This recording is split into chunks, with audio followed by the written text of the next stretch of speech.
Hey guys, SmashCast here, I'm Iggy, and PJ. And today we're going to be talking about the 25 Pokemon that should have been in Pokken Tournament. So guys, this is part 2 of 25 Pokemon that should have been in Pokken Tournament, so don't forget to watch part 1 if you want to see the other half of the list, because otherwise you'll be missing out, so if anybody were wondering, that's why. Link in the description if you want to see that video. There's no spoilers or something, so there's no need to go back to the other one. If you want to watch this one first, it's fine. So now we got Glade. So Gardevoir is overrated as hell. Like, I have nothing against Gardevoir, but Gardevoir gets too much spotlight, and you can even see Lucario. Like Lucario, but the same thing is, like, Nintendo knows this themselves, because why the hell did we have a first Pokemon, first evolution, first stage, then we got a second stage, then we got a third stage, so you think the third stage we get a Mega. It does, Gardevoir gets a Mega, but then they also give a Mega to the second Evo, which is Glade, because they realize that Gardevoir and Glade are two completely different Pokemon. They're nothing alike, like, the fighting type versus the psychic and, what, fairy or something? Yeah. Yeah, so it's like, they're really different, and I feel like there needs to be more of, like, looked on Glade, because Glade is really good in Pokemon, and it just gets overlooked, and I'd prefer to see some lower end Pokemon really be shone the spotlight in Pokken Tournament, because we've seen that with Smash. There's a lot of people like Pit, like who the hell was Pit before Kid Icarus Uprising and Smash, and Pit is now, like, you know, a fan favorite. We all love Pit now, so like I like to see the same thing happen with Pokken Tournament. Yep.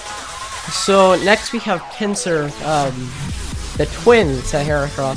So same thing with Heracross, another cool bug type, very kind of aggressive, has a Mega Evolution, but I think Heracross would actually be in first because more known. Yeah, definitely. Then next we got Palkia. So Dialga is not on this list, but Palkia, you know, how cool would it be to see, you know, just Palkia, they have like the medieval times and they have, you know, those gigantic things on the shoulders. But, you know, besides those weird looking disc things, Palkia just looks really awesome. And he is just amazingly cool. And, like, the coverage, like, he can run Drago Meter, Hydro Pump, Fire Blast, like, all the dragon moves, like Dragon Tail too, and, like, Thunder Wave and stuff like that. So, you know, he really has cool coverage, cool looking Pokemon, and something like that gigantic would be cool to see, because even, like, you know, Charizard doesn't come to the amount of, like, bulkiness that is Palkia, so I'd really like to see it. Yep. And next we have Kangaskhan and the Joey. Yeah, I definitely could utilize it to fight, kind of like it does during its Mega Evolution. Definitely, hopefully they like downscale like the amount of power that Kangaskhan had. Again, if we get DLC. If we get DLC. But no, but also I'm talking about the sequels. I'm talking about the sequels too, like on the NX, when we get the NX sequel. Like, the expanded roster would be interesting. Yeah, that'd be cool.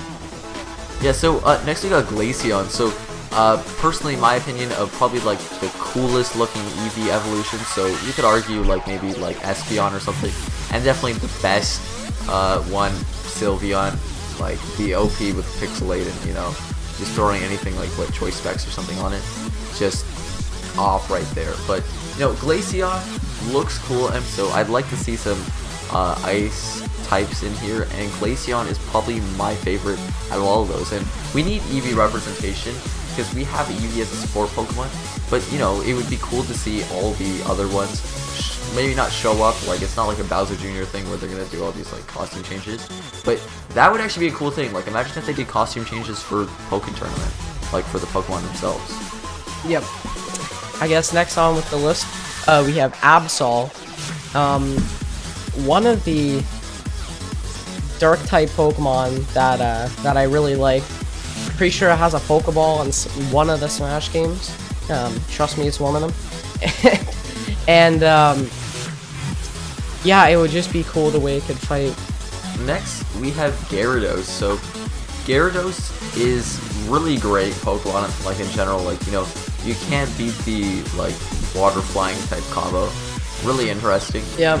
And flying type that shouldn't be on. People think it shouldn't be flying type. People think that it should be dark so that the crunch can have stuff. stuff. That's the Mega. Yeah, I know, but people were really happy when that was added because people said that the water flying never made sense, which, you know, I agree. The water flying doesn't make sense. Yeah, I mean, it's not gonna fly anywhere, so...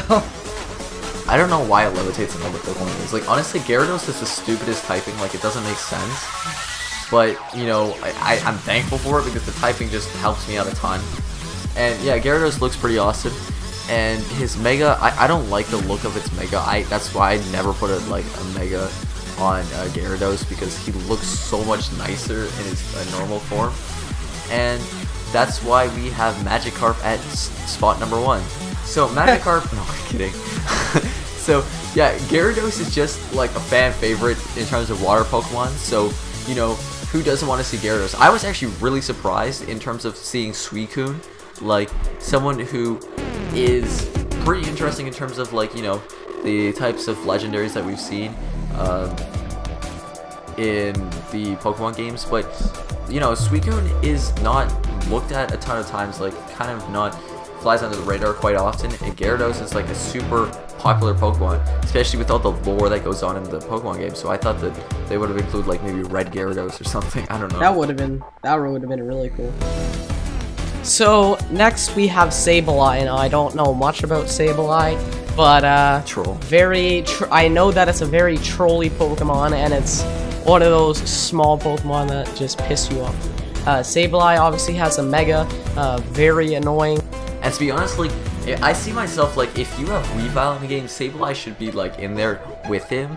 Like, it's just, I don't know, I just picture, whenever I picture Weavile, I picture Sableye next to him. Like, they're, like, best buds in my eyes. But, you know, and plus, Sableye is, like, a beast, too. Like, he's a beast in terms of, like, he's a dick and all around. Like, he's just trolls. Like, you know, you Will-O-Wisp, you protect, then you recover.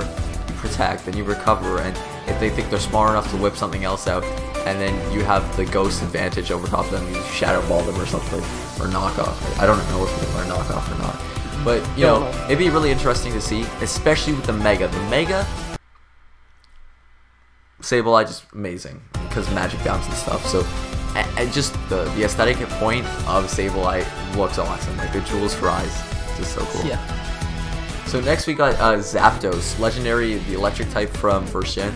So, in my opinion, I'd say probably the coolest out of all of them.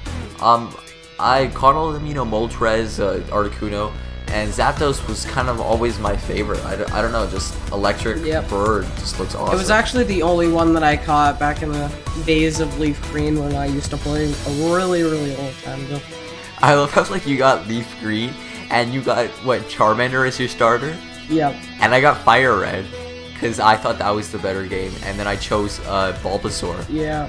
Because I'm obsessed with grass types. I prefer grass types over, like, anything, pretty much, usually. Yep. So, next we have Mew. Mewtwo's already in the game, so it would be a perfect fit. Yeah, that's it. I'm kidding. But, Mew, another troll with the metronome and all that.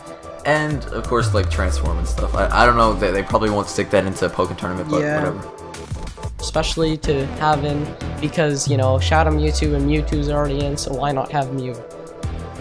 Now, last we have Aggron, so we have had quite a few heavy hitters on this list, and tanky, bulky Pokemon, but top it all off, it's gotta be Aggron. So, if we look at the roster for Pokken Tournament, there's not a ton of really heavy hitters. You know, you could say Machamp, sure, but what about, like, just straight up tanky Pokemon, not just sweepers? So, you know, Machamp's got, like, a decent amount of HP and just mainly a ton of base attack. So, Pokemon like Aggron and some of the other people on this list maybe, like, have quite a bit of attack, and that's the point, but I'm trying to stress the point here on hit points.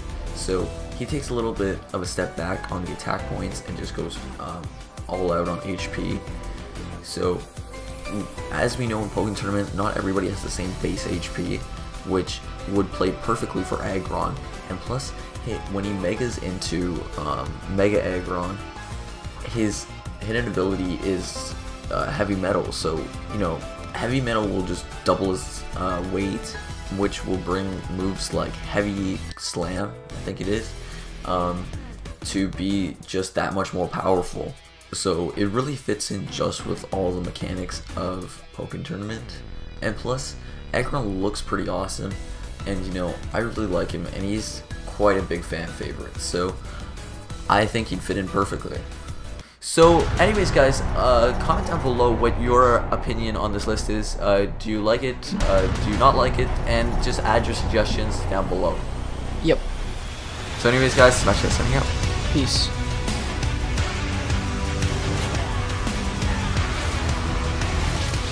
My flow's ahead of your flow 2 times quick.